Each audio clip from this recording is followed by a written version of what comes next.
Вчора на sajmu bol familijný deň i tedy veľa familií s deťmi, ktorí majú menej ako 12 roky, vychastovali na hodu navštíviť sajam za 600 dinari, keďo koštala obchodnica za celú familiju. Dakle, z toho roku mi še vidi, že menša gužva, preco ne znam.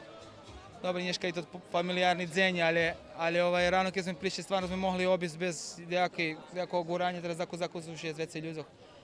Ali sajam každi rok isti, še iste, da poda jedna firma da su nove viruci, eto, dakle, ali u principu to šitsko zadnji 5-6 roki še tu slabo co menja. Najveće mi še pači kvice, to što dotika toho, bo i doma mam kvica i ljubim što se s tim bavic.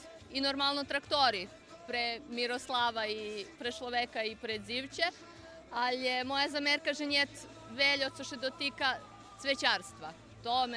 To najbaže i toho roku mi še vidzi že njet teljo, jak od prešloho.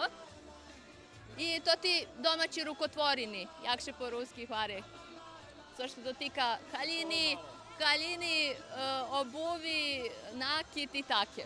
Ali priljubi me prizu s ocom, bo ocec často na polju, da nam to možem povesti jedan od familijarnih vihodok